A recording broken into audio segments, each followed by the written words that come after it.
I hereby call this meeting of the Committee of the Whole to order on February 3rd, 2026 at 6 p.m.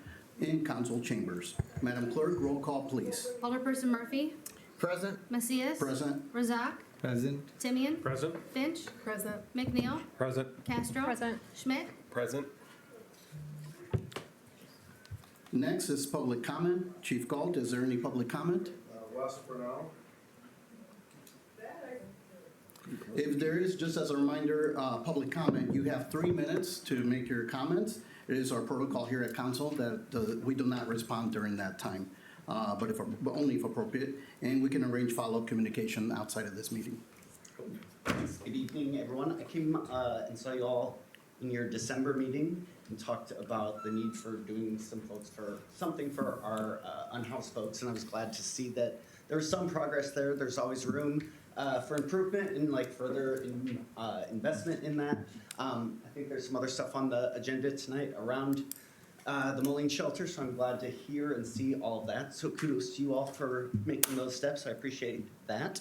Also wanted to talk about the flock cameras that are all I'm sure you've seen the online, footprint of these things and the concerns that we do have around that. I saw the information that you posted on the city website. Appreciate a lot of that, but I'm not sure it really addresses some of the concerns that I have. I think there's precedent that's showing that ICE has been able to illegally or legally get access to that data one way or another. So that's obviously a concern. I think there's other people hopefully tonight that are talking about that know more and are more invested in that than I am, but definitely a concern that I have. I spoke about ICE. I do want to, put it out there and get some sort of response or at someday about what the city, what our local police department and our elected officials, what their plan is to protect our neighbors and keep federal overreach out of our community. And again, protect the people that we live with and the people that make our community what it is and how we function here in Moline. So, thank you. Thank you. All right. David Stoner. Hi, everybody. I'm David Stoner from the 4th Ward. I wanted to echo what's the sentiment that I'm really glad that Moline put together that winter shelter, super important, and I'm proud that we're in a city that can take care of our most vulnerable. I'm also here about the flock cameras. A couple weeks ago, I was speaking about them and the privacy of our residents. At that time, I presented a petition with 250 signatures from people in the community. Today, I'm back with an updated petition that has 425 people from the Quad Cities signing on to voice their concerns and ask for the removal of those cameras. The concern comes from that this technology isn't just catching criminals, it's documenting daily movements of law-abiding citizens, including everyone in this room. If you drove a car to get here tonight, it's all but guaranteed you've been logged by a flock camera. We currently have 9 flock cameras according to the city's website, which doesn't sound like a lot, but according to that website, those 9 cameras are logging over 4 million records a month. And we're often told that Moline owns that data, which is comforting, but the reality is we're feeding the community's private movements into a massive centralized database, and that network isn't always secure. Recently, it's been discovered that Flock, the way they handle their data transparency, millions of the search results from police departments across the country have been exposed to the open internet. So just open a browser and you can see the results. So when we feed our data into that system, we lose control of it. Even if our officers perfectly follow procedures, have perfect procedures, we're relying on a private vendor to keep that data safe, and frankly, the trust has already been broken. As alluded to, the Illinois Secretary of State's office did an audit on flock safety and found that they were sharing information with federal agencies, including ICE, which is in direct violation of Illinois state law, the Trust Act, which prohibits data for immigration and healthcare to be shared that way. So this is a private vendor that's proven they're either willing or negligently able to bypass the laws of our state. So we're putting the privacy of our residents in the hands of a company that's failed to respect Illinois law. And we can't prioritize convenience over our fundamental right of privacy. So I'm asking you to listen to the 400 plus residents on this petition. Please cancel the contract until a sensible binding regulation from the state or locally is in place that guarantees our data is safe and our laws are followed. I'd like to submit the updated petition, and also if I could be a resource to anyone who wants to learn more, I would gladly do that. So, can I- All right, sure, I'll take that, thank you. If you can hand the petition to the city clerk. Thank you. Marcy Foster. Hello, good evening. I'm Marcy Fosdick, and my husband Butch Fosdick and I are the tournament directors for the Quad City Classic Pickleball Tournament that is held every year in September. Yes, I've been here before. We are a 501c7 nonprofit. The pickleball clubs, well, this is the Quad City Pickleball Club's only fundraiser for the year. And our mission is to promote the sport of pickleball to all ages. So throughout the year, we teach hundreds of elementary kids all the way up to seniors, free lessons, clinics all throughout the year. And this is from our tournament. This is the 8th year of our tournament coming up, and it'll be held September 17th through the 20th. 2 days will be at the Quad City Tennis Club, and 2 days will be at Riverside Park. This past year, we had 391 participants, which included 12 kids in our youth scramble. So it's a big event, it's 4 days. We invite you all to come down, participate, or just come and watch. It's real exciting. We got some numbers from the Quad City Visitor Bureau, and our direct economic impact is $127,928. So that's pretty good in 4 days. Approximately 1,400 games are played in 4 days. We would like to also thank the Parks and Rec. Eric and Amanda do an amazing job with the communication, and the maintenance on Riverside Park is fantastic. We had so many comments and compliments from our out-of-town players, which were 203 players from out of town who come from 8 different states. This past year, you guys generously donated or sponsored $7,500, and we're asking for that again this year. So I hope you look at all our information and help us out again this year to make our tournament a success. Thank you. Cal Bowe.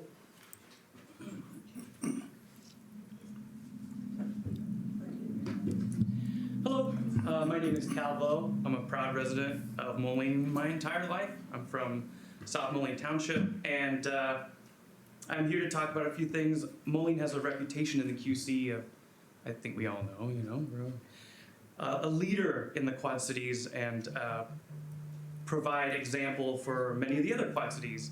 And I've been really happy with the direction of the current council, specifically in your initiatives for building our local identity, in lifting up all of our communities, and in revitalizing the city itself. And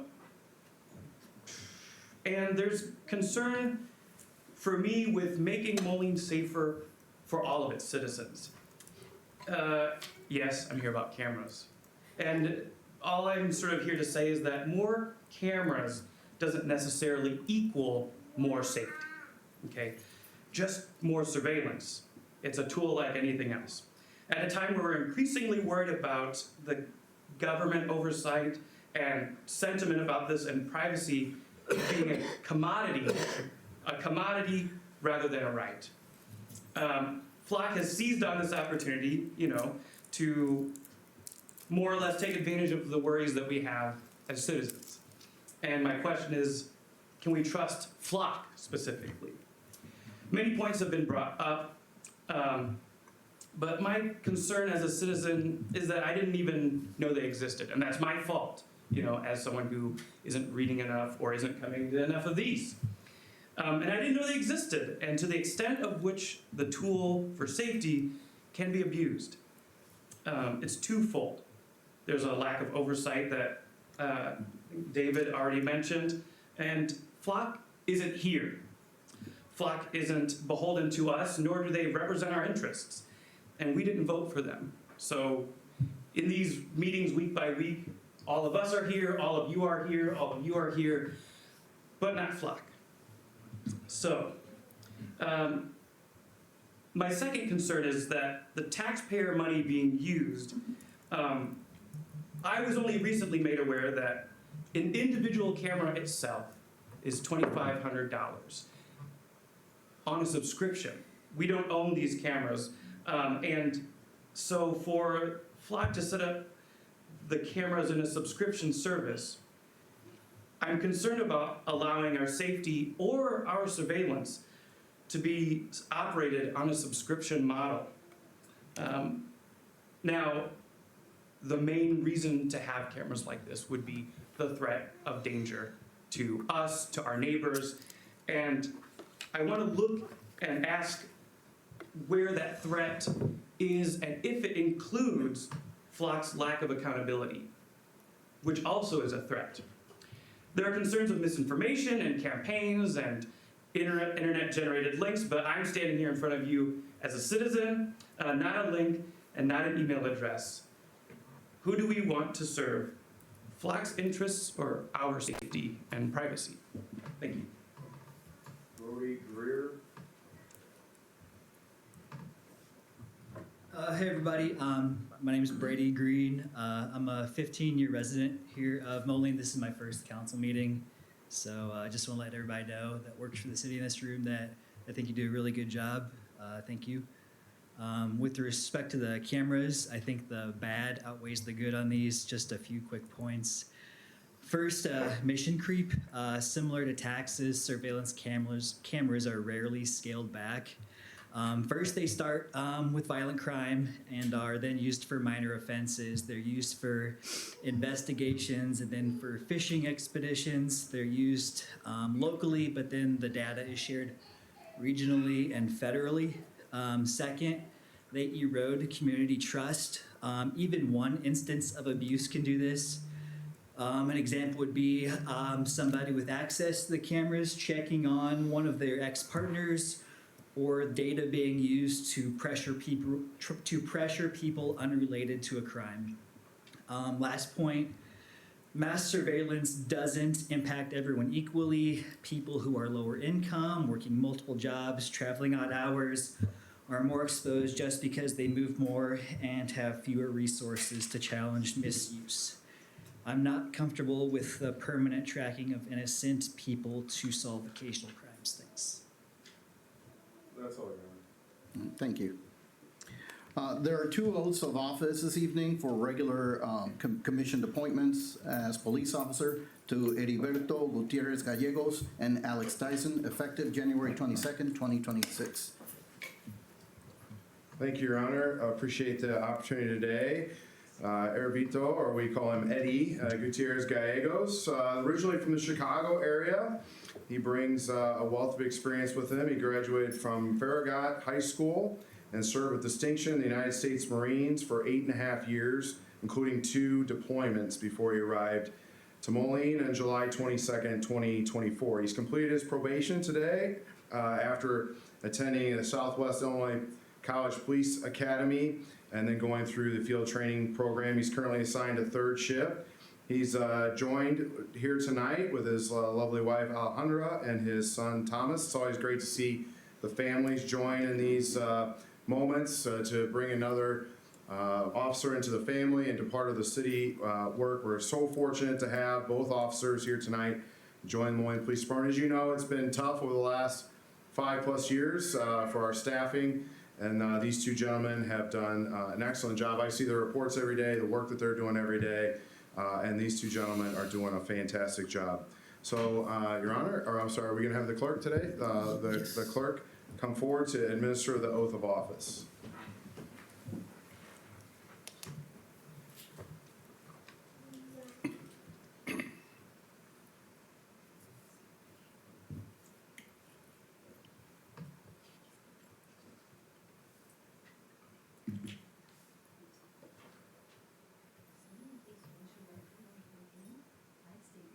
I, Heriberto Gutierrez Gallegos, Having been duly appointed as a police officer for the city of Moline, Illinois, having been duly appointed as a police officer for the city of Moline, Illinois, do solemnly swear that I will support the Constitution of the United States and the Constitution of the state of Illinois, do solemnly swear that I will support the Constitution of the United States and the Constitution of the state of Illinois, will strictly adhere to the compiled statutes of the state of Illinois, will strictly adhere to the compiled statutes of the state of Illinois, the Moline Code of Ordinances, the Moline Code of Ordinances, and any Illinois rules of professional conduct applicable to police administration, and any Illinois rule of professional conduct applicable to police administration, and that I will faithfully discharge the duties of the position of police officer for the city of Moline, Illinois, and that I will faithfully discharge the duties of the position of the police officer for the city of Illinois according to the best of my ability.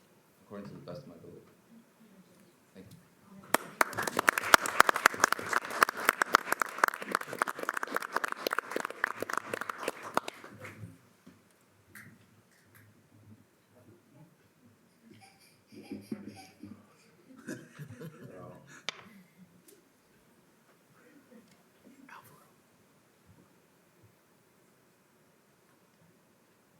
Congratulations. I'll invite his wife and beautiful son forward. Alvaro, there might be badges in her drawer. All right, we're gonna see how talented mom is here to hold a balance of baby.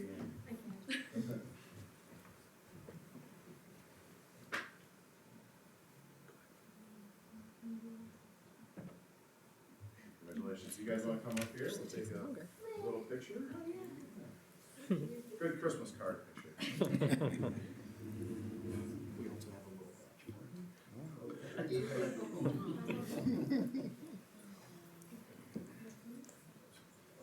It's fun that I'm got the police officer's Christmas card.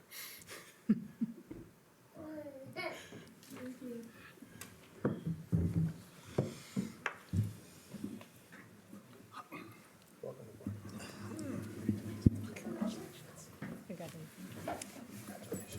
Congratulations, welcome on board.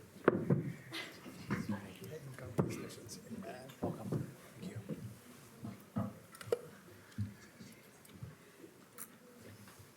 All right, one more, Your Honor. Alex Tyson graduated from United Township High School, convinced him to come over to the great city of Moline. Alex holds a bachelor's degree in athletic training from Western Illinois University. Previously served as a substitute teacher at Wilson Middle School, and at Wilson took on leadership roles in various after-school programs, including coaching 7th grade boys football and basketball, and 7th grade girls basketball and track and field. I still see him up at the school checking out the kids that he used to coach who are now in high school playing football, right? Now I've seen him at the games up there. Alex's journey with the police department began in July 2024, also attended Southwest Illinois Police Academy, and he's currently assigned to second shift. He's joined by his mom, Dina Tyson, and his uncle, Orrin, and aunts, Sharon and Bernice. So, Madam Clerk, if you wouldn't mind administering the oath of office.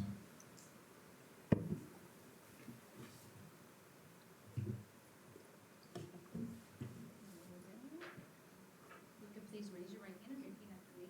I state your name.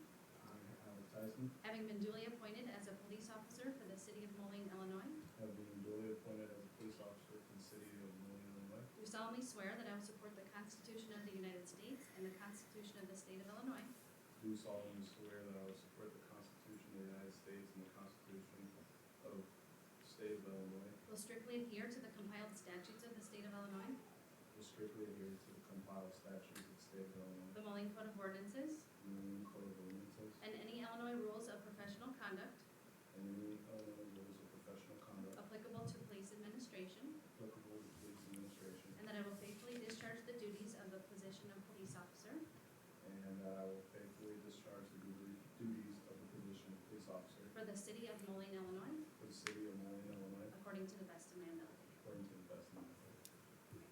Thank you.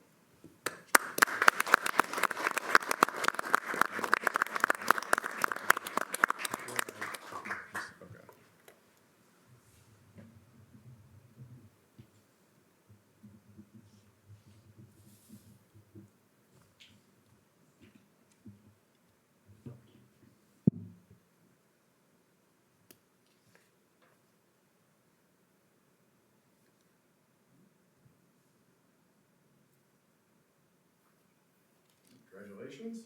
And Mom, I think, is going to come forward.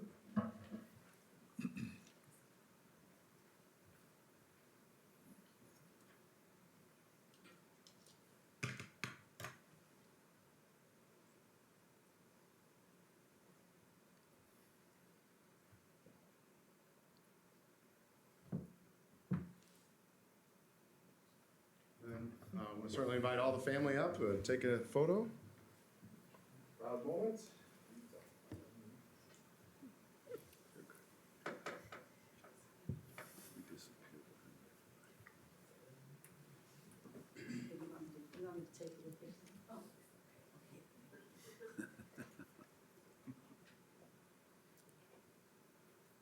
All right.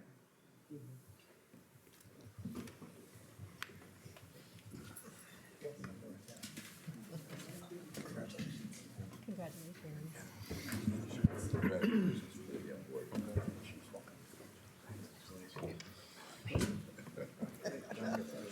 Congratulations, welcome on board.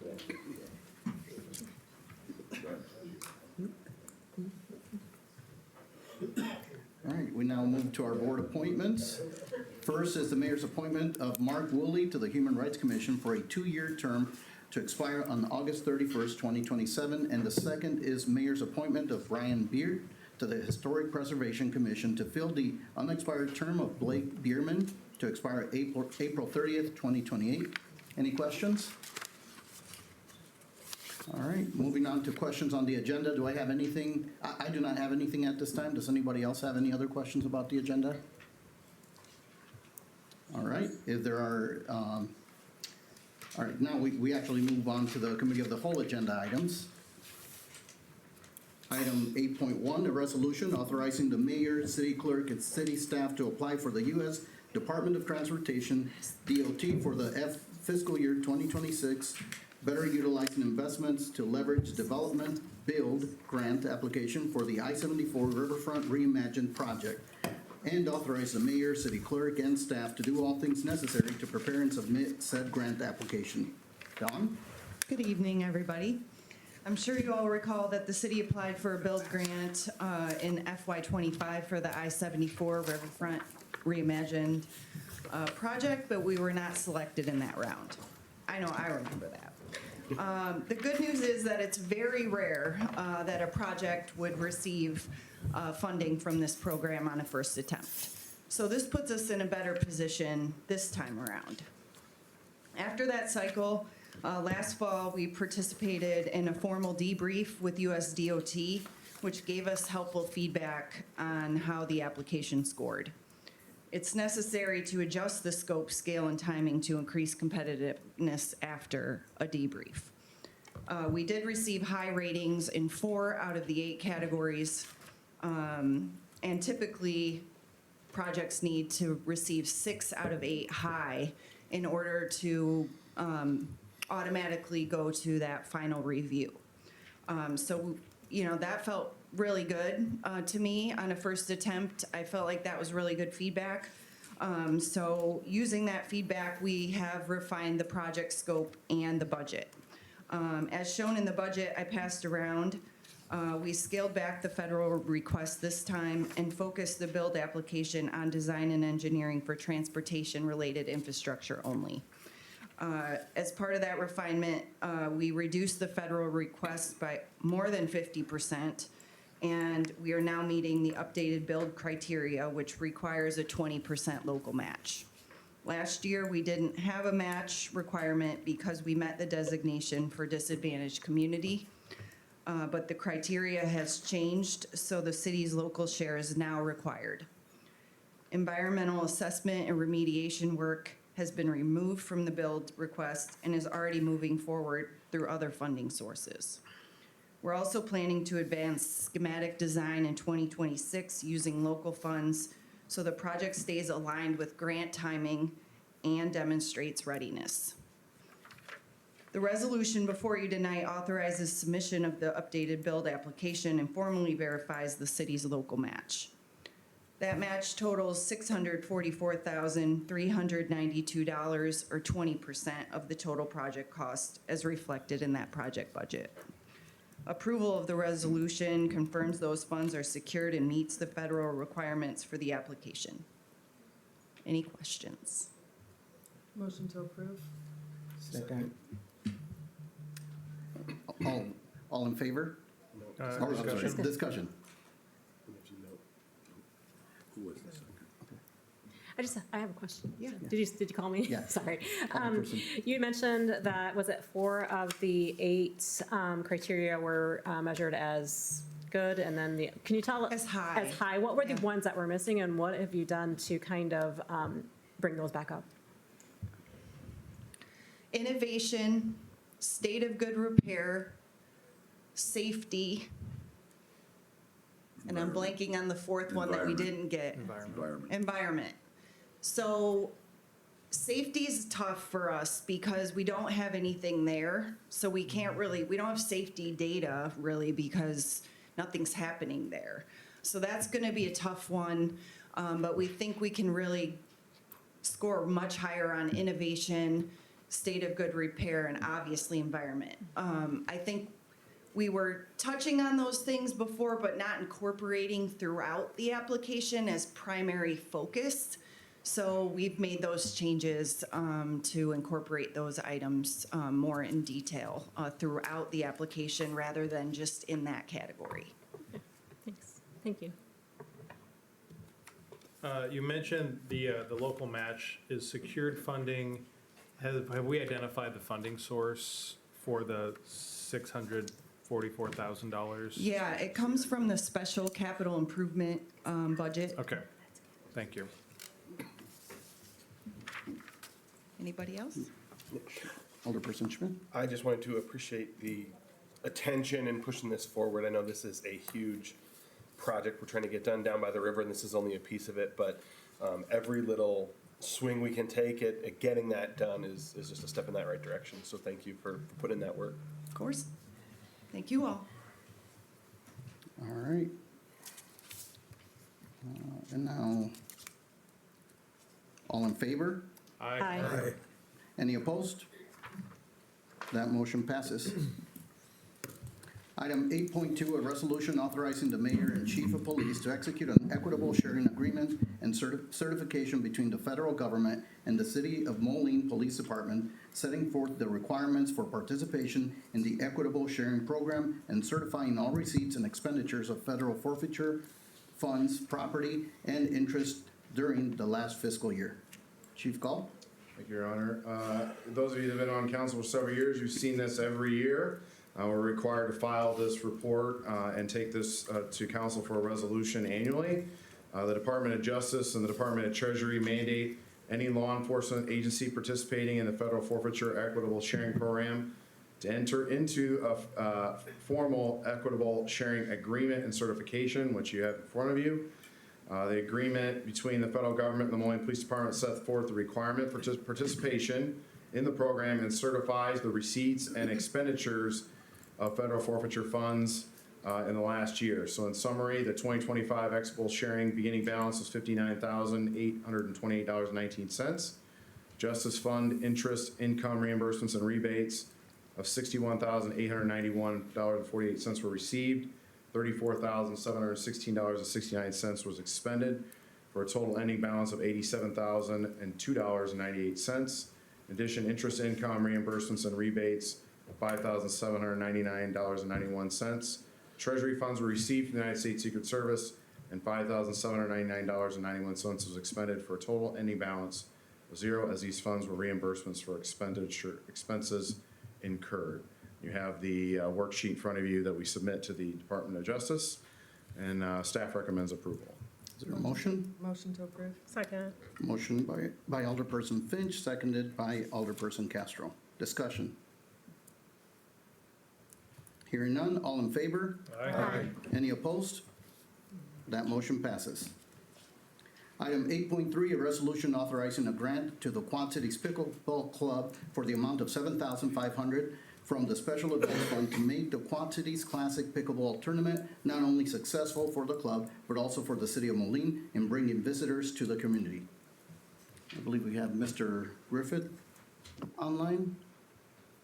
Yes, staff the Parks and Recreation Department, the Quad City Pickleball Club is a great partner to the Parks and Recreation Department. This is one of the largest tournaments in the area for adults and youth. As you heard from one of the tournament directors, it's been at Riverside Park since the pickleball courts opened back in 2021. They're a great partner to us. They've helped us with our youth summer camp in the past. I see no objections to the 7,500. Is there a motion? Motion to approve. Second. Motion by Alderperson Finch, seconded by Alderperson Castro. Discussion?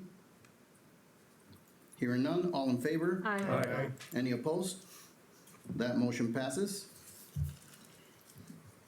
Item 8.4, an ordinance amending Chapter 22 offenses miscellaneous of the Moline Code of Ordinances, Section 22-1105, tobacco products, tobacco accessories, smoking herbs, and alternative nicotine products by increasing the number of Class B incidental tobacco dealers licenses in the city of Moline at the request of Rishon LLC, DBA 711, number 34458B.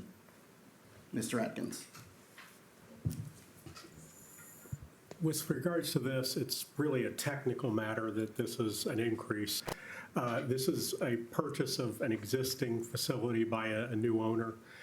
Technically, the old owner's license would lapse, and then that would reduce the number of licenses that were authorized, and this would then be a new license because there isn't a right with regards to tobacco licenses to simply take over a license. So as a technical matter, this is an increase. As a practical matter, it is remaining the same as what it was prior to this request. Motion to approve. Second. Motion made by Alderperson Finch, seconded by Alderperson Rasak. Discussion? Hearing none, all in favor? Aye. Aye. Any opposed? That motion passes. Item 8.5, an ordinance amending Chapter 22, offenses miscellaneous of the Moline Code of Ordinances, Section 22-1105, tobacco products, tobacco accessories, smoking herbs, and alternative nicotine products by increasing the number of Class B incidental tobacco drug dealers licenses in the city of Moline at the request of Shamunda 0418 LLC, DBA 711, number 34459B. Mr. Atkins. And this is basically the same situation, just a different facility. Is there a motion? Motion to approve. Second. Motion made by Alderperson Finch, seconded by Alderperson Castro. Any discussion? Hearing none, all in favor? Aye. Aye. Any opposed? That motion passes.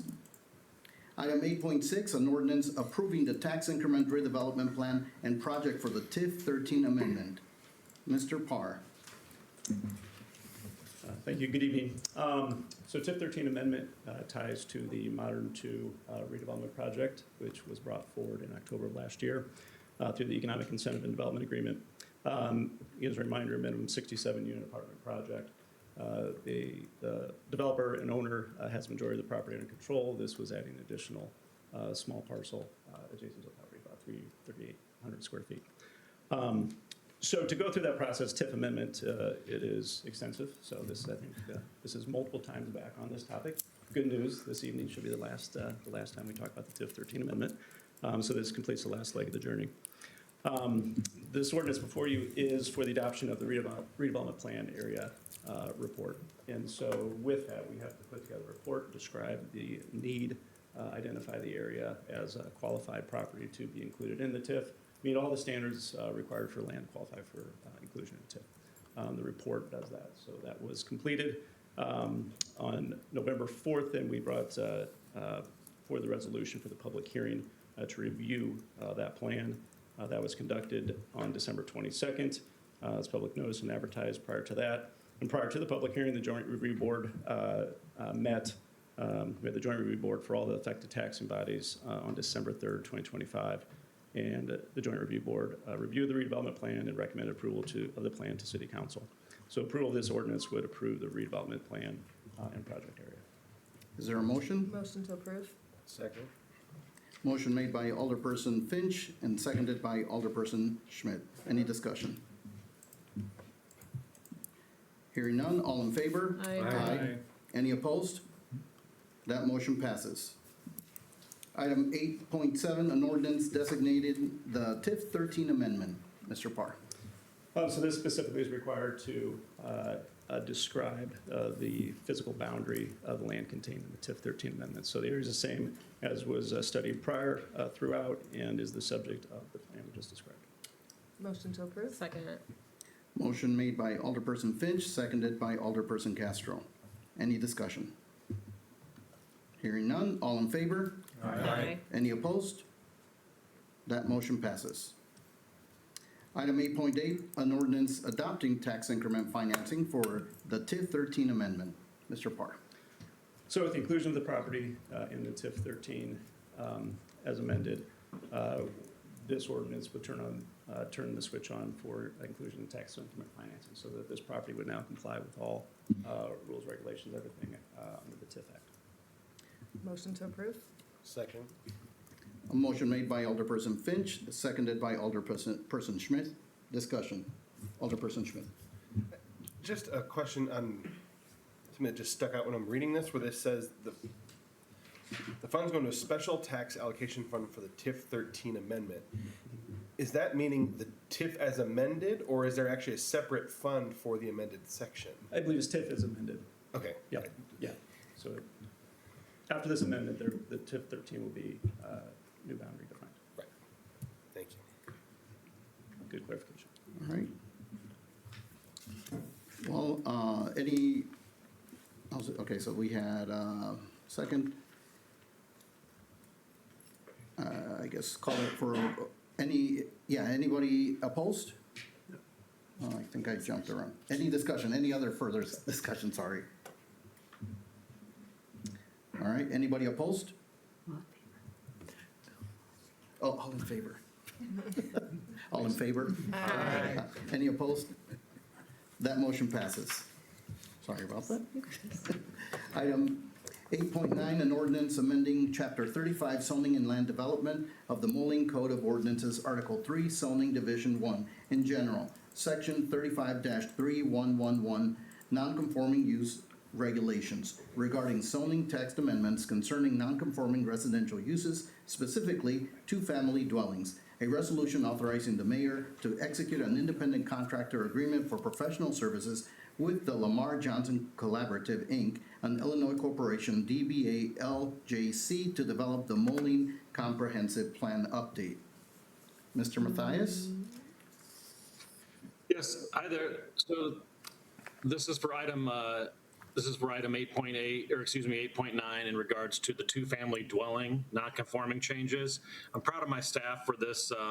As we told you, we're working through a comp plan, but as we have these discussions with our plan commission and with the mayor and with the city council, when we see easy zoning tweaks that we can make that really don't require that full comprehensive plan study, we're going to go ahead and make those. And so you'll see when we present the comp plan update to you here in a few weeks, through that existing conditions report, we've actually found that two-family or duplexes were much more prevalently zoned in the city even back to the 1980s. And so we feel very encouraged to give a duplex the same rights to come back and the same exemptions to zoning that a single-family house has.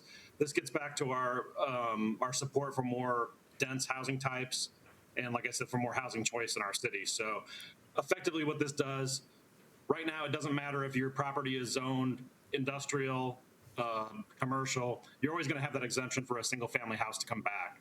Also, it doesn't matter if that use has stopped for more than 12 months, you can always bring your single family house use back. And we want to add that same thing for duplexes. So we're asking for your staff, took this to Plan Commission, had unanimous support there for this text amendment, and we're asking for your support as well.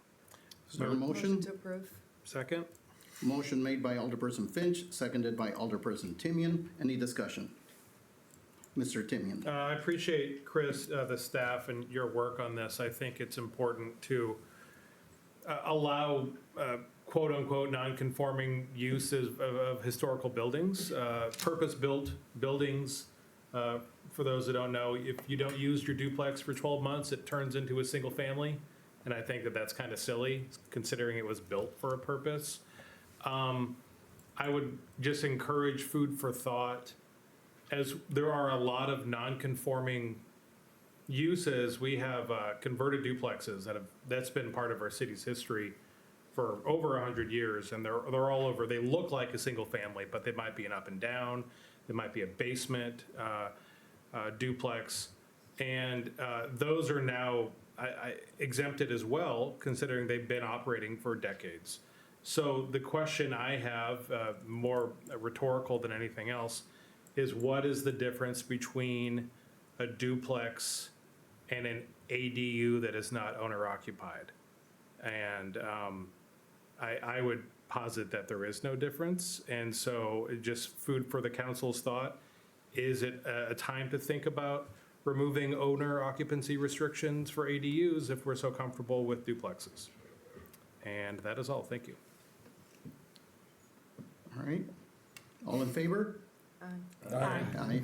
Any opposed? That motion passes. Item 8.10, an ordinance amending Chapter 35 zoning and land development of the Moline Code of Ordinances regarding certain corrections and/or clarifications to the zoning and land development regulations, including text amendments to Article 3, zoning, Division 4, land use regulations, Section 35-3401, regulation of allowed uses, Table 35-3401.1, permitted land uses, and Section 35-3410, principal storage, wholesaling, and industrial land uses. Mr. Matthias. Yes, thank you. So this will add a new land use to our zoning code called artisan production and sales. And I should clarify that this land use is already allowed in the form-based code, downtown in our form-based code area in the Moline Center. So now how it operates downtown is if you're in the storefront zoning, you have to have a storefront when you have this use. We had a lengthy conversation about this at Plan Commission because, and keep in mind, if you're in the downtown and you don't have the storefront zoning, you do not have to have a storefront. You can just use it for artisan production and sales. And so we went back and forth at Plan Commission about whether we should be requiring a storefront here. We advised and that we recommended, and they went along with us to not require a storefront for this. Now, do we want active, walkable spaces? Yes. But we want to allow for more of these buildings in our NC districts to be used. So these NC districts are like Old Town, Uptown, some other neighborhood business areas of the city, or kind of mini downtown urban areas. And so what we want to do with this is allow more uses for buildings, allow vacant buildings to come back to life. We did have a situation, for example, where there was an existing bakery and they wanted to buy a building down the street to use just for a bakery. And the zoning code didn't allow that, right? Because they didn't have that sales component. So we'd like to add this in as a land use. We are going to pursue, and we're still on economic development and pursuing the idea of a district or incentives. And we think that's where we can really encourage those storefronts. If people want to come through and maybe get an incentive to have some kind of storefront or public access to it. But we're just trying to get more uses available for these buildings. Plan Commission, once again, unanimously recommended approval of this, and we're asking for your approval as well. Thank you. Is there a motion? Motion to approve. Second. Motion made by Alderperson Finch and seconded by Alderperson Rasak. Any discussion? Hearing none, all in favor? Aye. Any opposed? That motion passes. Item 8.11, a resolution authorizing the mayor to execute a second amendment to program funding agreement between the City of Moline and the Illinois Housing Development Authority for the acceptance of $280,000 in additional grant funding and to do all things necessary to execute all assurances and certifications to the Illinois Housing Development Authority for the Homeowner Assistance Fund Home Repair Program, HAFHR, and authorizing the Community and Economic Development Department to begin work upon execution of the Second Amendment to Program Funding Agreement for additional program funding between the City of Moline and the Illinois Housing Development Authority for the Homeowner Assistance Fund Home Repair Program and do all things necessary to implement said program requirements. Ms. Whitley. Thank you. Good evening, everyone. In November, IDA, Illinois Housing Development Authority, reached out to the CD department to see if we wanted additional money for this grant. This is about 18 months into the grant. These funds come from ARPA, so the funds need to be used by September of this year. So we originally received $1 million. Then Amendment 1 was for $345,000. And originally Amendment 2 was going to be for $345,000 when they talked to us in November. They did back that down when they did send us the agreement, but we're happy to, if council approves, to accept the $280,000. Now, the balance of the 1.345 that we already had, plus the 280, those funds will go into the Illinois Housing Trust Fund, not trust fund, excuse me, Tri-Cities Lottery that we just drew names out for. So that, along with our HRAP grant, gives us our $1.2 million. So we're asking for approval and consideration of receiving these funds. Is there a motion? Second. Motion made by Alderperson Finch and seconded by Alderperson Schmidt. Any discussion? Alderperson Schmidt. So, KJ, I'm guessing we would plan to use this money first in that program, right? Since it is coming back from that ARPA funding component. I mean, how are we able to track that through and ensure that we get that properly documented? Yes, we are able to track that. One nice thing about this program, among many, is it goes up to 150% AMI. So for the people that would not qualify for the HRAP 2 program at 80% AMI, maybe they can qualify because they have a higher income and qualify under this program. So yes, we do plan to use this money first if possible. If they do qualify with this one, they have to have something related to COVID. They had COVID, they lost a job or lost hours due to COVID. We have to tie it back to COVID for them. If we're able to do that, as long as they have a clear title and meet the income limits, then they're good to move forward. And as long as their house is valued under $209,000 for our area. Yes. And so was this stemming back from the state's allocation under ARPA then? Because I think all our funds are committed, right? Yes, this is coming back from the state. It's a pass-through. Perfect, thank you. Okay. Any other questions? All right, all in favor? Aye. Any opposed? That motion passes. Item 8.12, a resolution authorizing the mayor and city clerk to execute an attest to a lease agreement between Project Now and the city of Moline, city setting forth the terms and conditions for the use of city-owned space to operate a temporary winter shelter at the facility located at 1 Montgomery Drive, also known as the Kone Building, Moline, Illinois, for the period of January 21st, 2026 through April 15, 2026, and authorizing the Community and Economic Development Department as the main contact point with KJ Whitley, Community Development Manager, to serve as the city liaison and do all things necessary to implement said lease agreement requirements. Mr. Atkins. We had a number of meetings with regards to this, and the lease agreement you have before you is kind of a best practices example for these kinds of shelters. This is something that has already started, and this would be a ratification of the actions that have already been taken. So the 21st, I believe, was the first day that operations began, and so you would actually be authorizing this to start as of the 21st of last month and go through the 15th of April. And we are, of course, recommending that approval with regards to this. Is there a motion? Motion to approve. Second. Motion made by Alderperson Finch and seconded by Alderperson Castro. Any discussion? Your Honor, can I say a few things? Sure, yes. So just kind of give you guys some numbers. We opened on January 21st, so we've been open about 2 weeks. Our lowest number has been 39, and our highest number has been 58. But that just includes the people at the shelter. Currently, right now, we have 13 either individuals or family in a local hotel, either due to ADA or we don't have a space for a family. We only have spaces for individuals over there.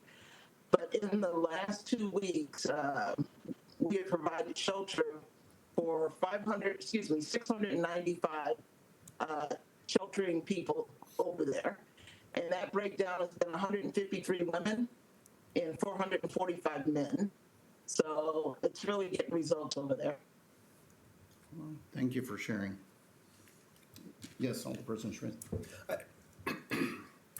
Especially since we are coming back to approve something obviously on an agreement that had started a couple of weeks ago. I think it's worth noting too that the council was very much in support and had directionally signed off on this, and I think we're bringing the agreement putting in place. But I think we had approved this. I do think it's worth reminding and making sure we're thinking of that. Thank you. Thank you. All right, all in favor? Aye. Aye. Any opposed? That motion passes. Thank you. Thank you. We now move to our informational. Item 9.1, the 2026-2029 Strategic Work Plan. Mr. Vitas. At long last, we started this process, as you know, members of council, last summer when we started our strategic planning workshop. And we met with council and got council input on a future update to the strategic plan for fiscal 26 through fiscal 29, replacing the two plans previously that we had adopted and put in place. We also reached out to our student population, our interns that were here, and had them do the same exercise that the mayor and city council and all of the department directors went through. And their input, in a lot of respects, mirrored that of this council as well as the directors. So you could say, in a lot of respects, that there's a lot of minds that put their heart and soul into the new plan. The new plan itself, of course, guides all of our budgeting, regular budgeting, as well as all of our capital improvement budgeting, most importantly, including our riverfront redevelopment plans. Taking it one step further, I had told you that when we were done with the strategic plan, we would obviously be updating our work plan, our action plan, how we report out the results regularly on a quarterly basis to you and to the community at large. So one of the things we did, and I want to give credit to Macy McManus, who works with me day to day, day out, for her effort in this, but also all of the directors and their staff for the amount of effort that they put into it, because we added to what we used to report, and rather than just simply reporting out what the goal was, what the objective was, what the purpose of that goal and objective were, and then identifying who the lead departments or collaboration would come from, we also went in and we broke it down now by project and task. So as you go in here, you can see literally every task that needs to be undertaken that we could identify at the time we prepared this report, to achieve every one of the goals that's in this plan. We then took it a step further and identified which wards were impacted by the various strategic goals. In some cases, it's very ward specific or multiple ward specific. In some cases, it has a citywide impact, and that's what the CW represents, citywide. We also went in and took our budget and then we moved the funding required into our action plan. So you can see not only the amount of money, but you can see the funding source, the actual line item accounts that the money is coming from that supports the effort to achieve the goal, which takes it to a level that you won't see anywhere else. I don't think I've come across this anywhere. And then the staff that is assigned. So you'll know exactly who is responsible, has key responsibility to take these projects from inception to completion. We also included start dates as to when we will start different projects and what we expect the anticipated completion dates are, barring any unforeseen circumstances, right? So this takes our reporting to a different level. It's much more transparent, it's a lot more accountable, and it really starts to dig deep into operational management issues. It shows you exactly what we're doing, when we're doing it, and what we're doing. And this report will continue to go out quarterly, which is the plan. We are going to modify how we do the reporting with our status information report. Given that it's very repetitious month after month, we're going to move that to quarterly. So it ties out specifically to the strategic plan reporting as well. So with that, if there's questions about the presentation, how it's formatted, any suggestions, please feel free to let me know, either now or later. All right, any questions or comments? All right, thank you, Bob. Or just really quick. Oh, go ahead, I yes. just would like to make a comment. When I saw this, I'm grateful because reporting takes time, and the work takes time, and so sometimes that reporting on the back end is just adding to it. But there is a great level here, Bob, and a great level that we can really kind of dig into, like you said, as you outlined the funding and the funding sources. So just my gratitude.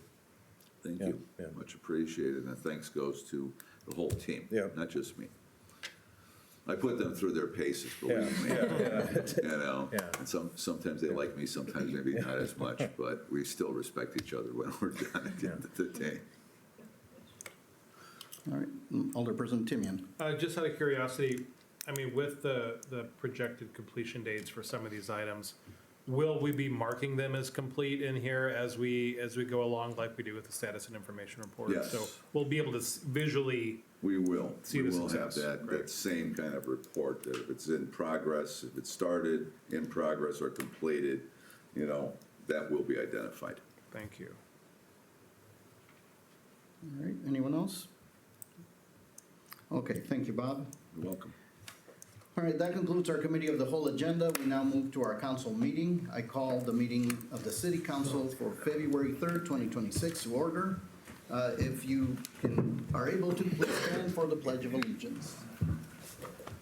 I pledge Allegiance to the flag of the United States of America and to the republic for which it stands, one nation, under God, indivisible, with liberty and justice for all.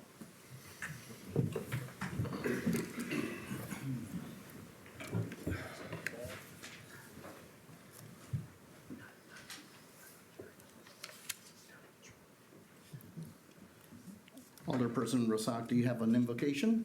No, thank you. Madam Clerk, roll call, please. Alderperson Murphy, Present? Macias, Present. Razak, Present. Timian, Present. Finch, Present. McNeil, Present. Castro, Schmidt, Present. We don't have any remote electronic attendance this evening. Chief, is there any public comments? No more. We now move on to the consent agenda. Your Honor, I request the approval of Committee of the Whole and Council meeting minutes of January 20, 2026, appointments made during Committee of the Whole on February 3, 2026, and consent agenda items 17.1 through 17.7 inclusively.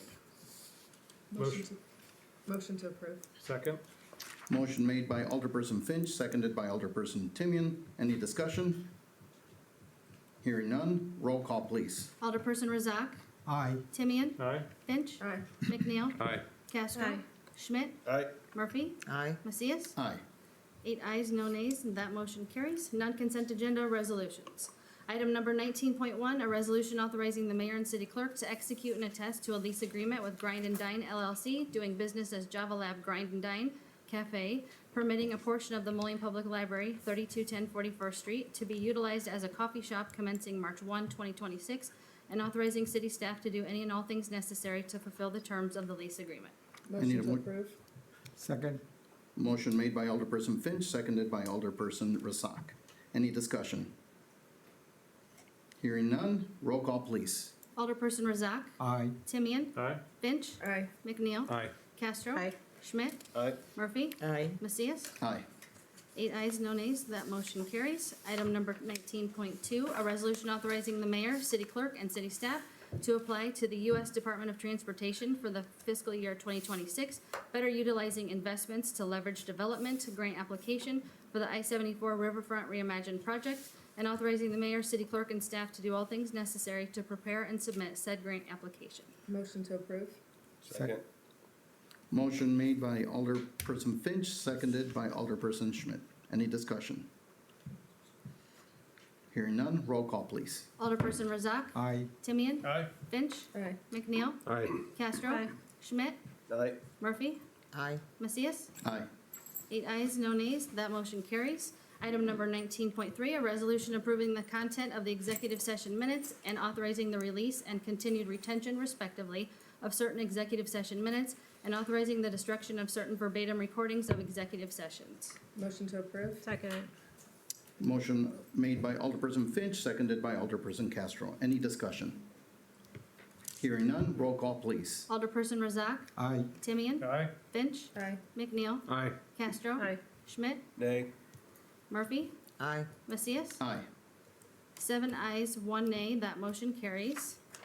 Item number 19.4, a resolution authorizing the mayor to execute a second amendment to program funding agreement between the City of Moline and the Illinois Housing Development Authority for the acceptance of $280,000 in additional grant funding and to do all things necessary to execute all assurances and certifications to the Illinois Housing Development Authority for the Homeowner Assistance Fund Home Repair Program, and authorizing the Community and Economic Development Department to begin work upon execution of the second amendment to program funding agreement for additional program funding between the City of Moline and the Illinois Housing Development Authority for the Homeowner Assistance Fund Homeowner Assistance Fund Home Repair Program, and to do all things necessary to implement said program requirements. Motion to approve?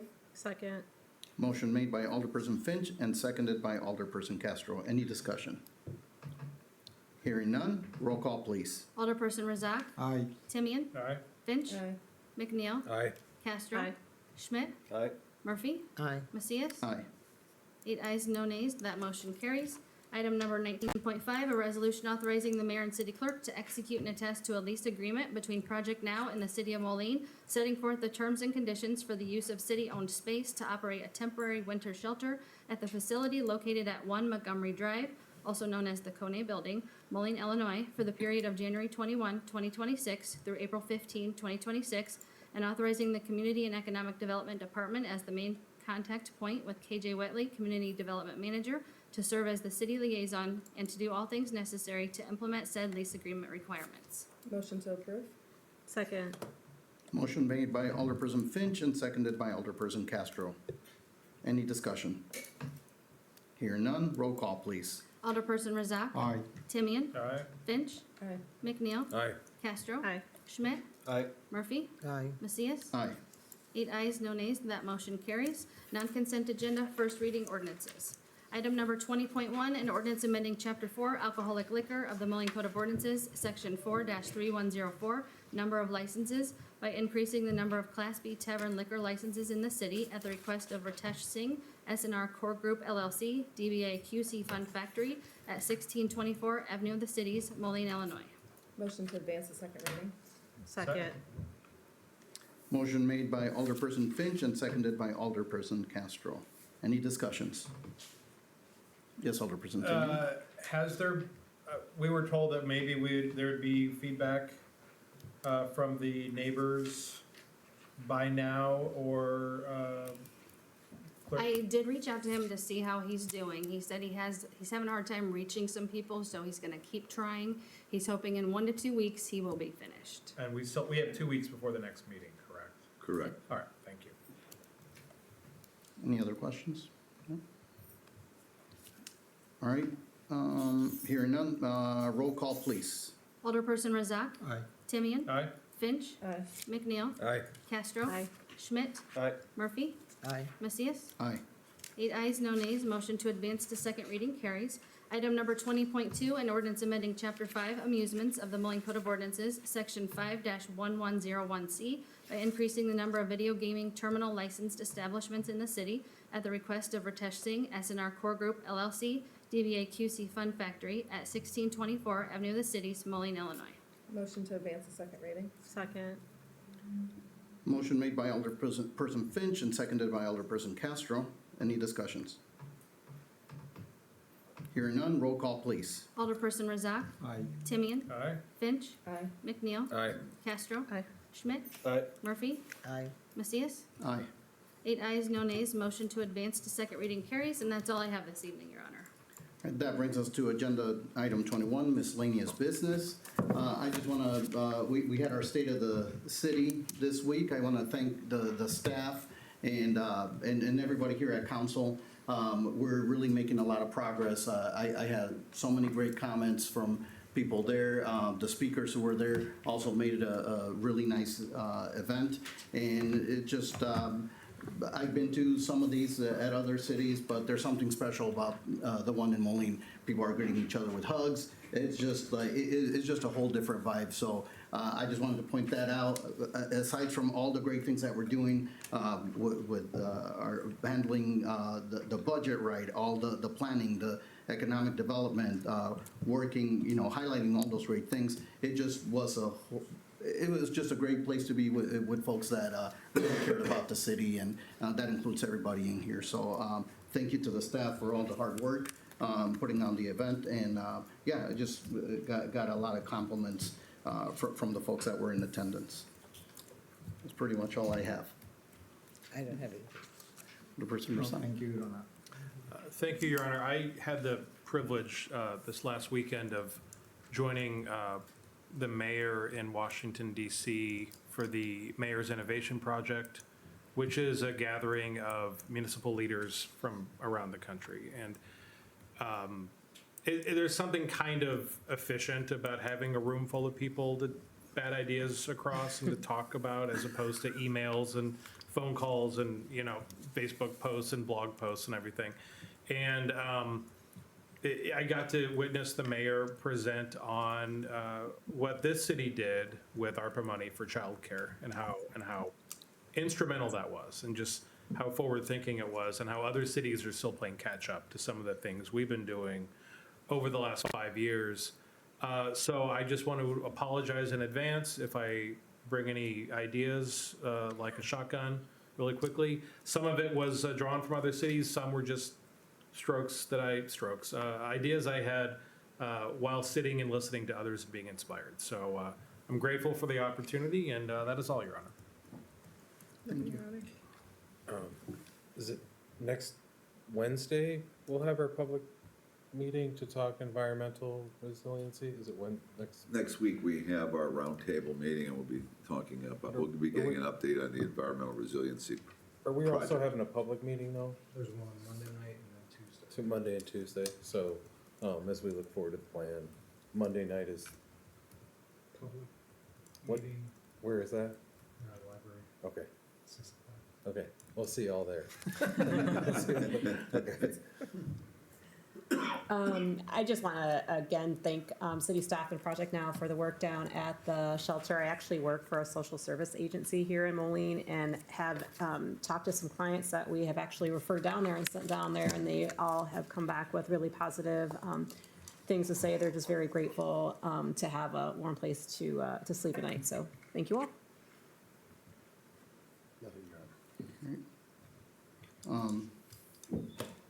Mr. Betas? Well, I have to admit, your state of the city was outstanding. I would concur with everything that Alderman Macias stated on the record. Very well attended, very well scripted, very well organized. The messaging, I think the most important part of it is always the messaging, and having a former intern of ours, Brian, speaking to the audience was really phenomenal. I mean, he's a great young man. He'll go places, and he's welcome to come back for another year of internship before he goes on to college. And having Claire here, who's got a national presence on a national stage, an East Ender from East End of Moline, get up and talk about growing up in Moline, and returning to Moline. That's only the second time I've met her. The other time was in D.C. And she's inspirational for, I think, the youth in this city. Is the places that you can go, growing up, being raised here and being educated here, because we are the all-around, all-American type of city, and it's fairly obvious as you look not just around us locally, but you look at what's going on across the country. There's a lot of difficulties right now. I know we all don't talk about it. We try to not think about it, but it's in front of us no matter where we turn. And Moline is just lucky to have the type of community that it has today. And a lot of that's due to past leadership, current leadership, and just, the citizenry at large being who they are, and being a welcoming community. So I just wanted to make that comment on the record. And that's all I have for tonight. Thank you. We do have executive session. Is there a motion to go into executive Public session? comment. Your Oh, I'm Honor. sorry, before that. Public comment. Is there anybody else that signed up for public comment? No? Oh, thank you. Executive session. Your Honor, I make a motion that the council convene an executive session for the purpose of discussion of property acquisition -5 ILCS 120/2C5, price setting for sale or lease of real property -5 ILCS 120/2C6, pending, probable, or imminent litigation -5 ILCS 120/2C11. Second. All right. Motion made by Alderperson Murphy, seconded by Alderperson Timian. Roll call. Alderperson Razak. Aye. Timian. Aye. Finch. Aye. McNeil. Aye. Castro. Schmidt. Aye. Murphy. Aye. Macias. Aye. 8 ayes, no nays, and that motion carries. Let's try.